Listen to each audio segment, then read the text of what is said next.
ఇక ప్రస్తుతం Telangana PCC chief ఎవరనే విషయం తెలంగాణలో హాట్ టాపిక్ గా మారింది. సీఎం రేవంత్ రెడ్డి ఢిల్లీ పర్యటన మరోసారి టీపీసీసీ పదవి ఆసక్తి రేపుతోంది.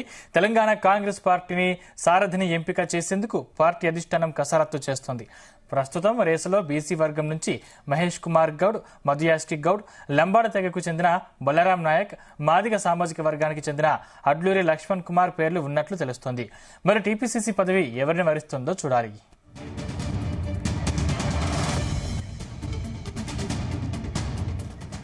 రైట్, ఇదే అంశానికి సంబంధించిన మరింత పూర్తి సమాచారం మా ప్రతినిధి సతీష్ అందిస్తారు. సతీష్.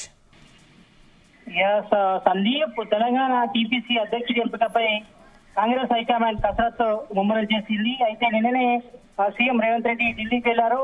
ఈ నేపథ్యంలో ఈ రోజు ఏఐసీసీ అగ్రనేతలు సోనియా గాంధీ, రాహుల్ గాంధీ తో పాటు ఏఐసీసీ మల్లికార్జున ఖర్గేతో కూడా మీట్ అవుతారు. మంత్రి శ్రీధర్బాబు కూడా ఈ రోజు ఉదయమే అక్కడ వెళ్ళడం జరిగింది. అయితే టీపీసీ నేత ఎవరైనాపై కూడా ఇంకా కాంగ్రెస్ లో ఉత్కంఠ అయితే కొనసాగుతుందని చెప్పుకోవచ్చు. ఎందుకంటే పార్లమెంట్ ఎన్నికలు ముగిసిన వెంటనే టీపీసీ ఎంపిక ఉంటుందని కూడా చర్చ జరిగింది. కానీ తర్వాత ఆషాఢం వచ్చింది. ఆషాఢం ముగిసిన తర్వాత ప్రజెంట్ శ్రావణ మాసం నేపథ్యంలో మరి టీపీసీ ఎంపికకు సంబంధించి కూడా కసరత్తు అయితే కొనసాగుతుంది. ఇప్పటికే కాంగ్రెస్ హైకమాండ్ కూడా ఇటు కాంగ్రెస్ సీనియర్ నేతల అభిప్రాయం కూడా తీసుకుంటారు. మరి ఎవరిని ఎంపిక చేస్తే బాగుంటుందంటే కూడా కసరత్తు అయితే కొనసాగుతుందని చెప్పుకోవచ్చు. ఈ నేపథ్యంలో దాదాపుగా ముగ్గురు పేర్లు అయితే ప్రధానంగా వినిపించాయి. ఇటు బీసీ సామాజిక వర్గం నుంచి TPC working president Mahesh Kumar Goud తో పాటు అదేవిధంగా ఇటు మధుయాష్టి గౌడ్ పేరు ప్రధానంగా వినిపించింది.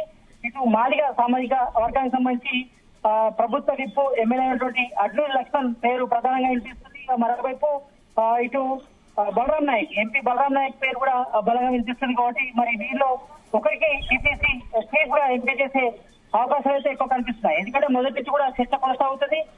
మరి ఈసారి బీసీ నేతకే టీపీసీ పగ్గాలు ఇవ్వాలని కూడా ప్రధానంగా చర్చ జరుగుతున్న నేపథ్యంలో మరి ఎవరిని ఎంపిక చేస్తారని కూడా కీలకంగా మౌనం చెప్పుకోవచ్చు. అయితే ఆ మధ్య ఇటు పార్లమెంట్ ఎన్నికలు ముగిసిన తర్వాత మరి TPC working president Mahesh Kumar Goud కూడా ఏఐసీసీ మల్లికార్జున ఖర్గే కూడా కలిసిన తర్వాత మరి దాదాపుగా ఆయనే ఫైనల్ చేసినట్టు కూడా చర్చ జరిగింది. కానీ చివరి నిమిషంలో మాత్రం మరి ఇంకా అధిష్టానం ఇంకా చర్చ అయితే తెర మీద తెచ్చిందని చెప్పుకోవచ్చు. మరి ఈ నేపథ్యంలో మరి ఎవరికి ఎవరిపై కూడా చర్చ కొనసాగుతున్నాయి. మొదటి నుంచి కూడా మరి TPC working president Mahesh Kumar Goud కూడా ఇటు సీఎం రేవంత్ రెడ్డి కూడా సన్నిహితంగా ఉన్నారు. కాబట్టి మరి ఆయన ఎంపిక చేస్తే కొంతవరకు భేదాభిప్రాయాలు వస్తాయని కూడా హైకమాండ్ భావించింది. ఈ నేపథ్యంలో మరి ఈసారి ఎస్సీ గానీ లేకపోతే మాదిగ సామాజిక వర్గానికి సంబంధించిన నేతను గానీ లేకపోతే ఇటు అడ్లూరి లక్ష్మణ్ పేరు అయితే ప్రధానంగా వినిపిస్తుంది. మరి ఈ మధ్య కాలంలో ఆయన పేరు కూడా తెర మీదకి వచ్చింది. కాబట్టి ఈ నేపథ్యంలో మరి ఎవరిని నిర్ణయించాలంపై కూడా వీటన్నిటిపై కూడా ఈ రోజు చర్చించే నిర్ణయం తీసుకునే అవకాశం అయితే కనిపిస్తుంది. ఇంకా మరోవైపు ఇటు కాంగ్రెస్ మహిళా అధ్యక్ష పదవికి సంబంధించి కూడా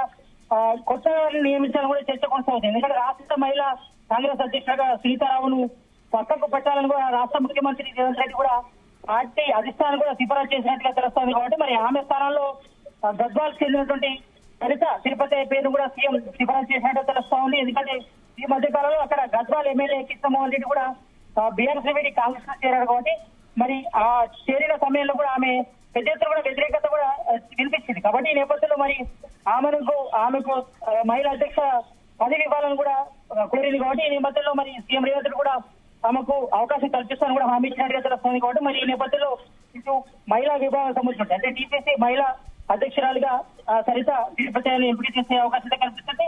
అదేవిధంగా దీంతో పాటు మరోవైపు ఇటు మంత్రివర్గ విస్తరణ ఇప్పటి వరకైతే సీఎం రేవంత్ రెడ్డితో పాటు 11 మంది మంత్రులు డిసెంబర్ 7న ప్రమాణ స్వీకారం చేస్తారు. ఇంకా కేబినెట్ లో 6గురికి చోటున్న నేపథ్యంలో మరి ఆ 6గురు ఎవరైనాపై చర్చ కూడా కొనసాగుతుంది. ఇప్పటి వరకే కొన్ని పేర్లు తెర మీదకి వచ్చాయి. ఈ నేపథ్యంలో మరి వాటికి సంబంధించి కూడా ఈ రోజు ఒక నిర్ణయానికి వచ్చే అవకాశం కనిపిస్తుంది. మొత్తానికైతే ఈ రోజు సీఎం ఢిల్లీ పర్యటన నేపథ్యంలో ఇటు కొన్ని కంపెనీ అధినేతలు కూడా కలుస్తారు. అదేవిధంగా ఏఐసీసీ అగ్రనేతలు కూడా కలిసి తన అభిప్రాయం కూడా వ్యక్తం చేస్తారు. దీంతో కూడా చర్చ ముగిసిన తర్వాత అదేవిధంగా మహిళా అధ్యక్షురాలు అదేవిధంగా మంత్రివర్గ విస్తరణ దాని తర్వాత ఇటు కేబినెట్ సంబంధించి అంటే కేబినెట్ కోర్టు సంబంధించి కూడా మరో 6 చూడుతుంది. కాబట్టి ఈ నేపథ్యంలో వాటికి కూడా డిస్కషన్ ఉంటుంది. అదేవిధంగా మరో 20 మందికి కూడా కార్పొరేషన్ చైర్మన్లపై ఎంపికకు సంబంధించి కూడా హైకమాండ్ తో సీఎం రేవంత్ రెడ్డి చర్చించిన తర్వాత ఒక నిర్ణయం తీసుకునే అవకాశం కనిపిస్తుంది. మొత్తంగా అయితే మాత్రం సీఎం రేవంత్ రెడ్డి ఢిల్లీ పర్యటన నేపథ్యంలో ఇటు టీపీ సంబంధించి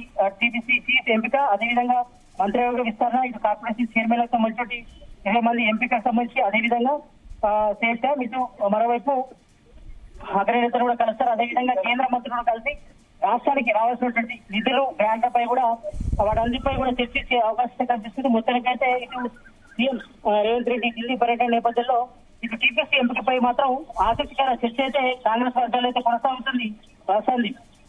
రైట్, థ్యాంక్ యూ సతీష్.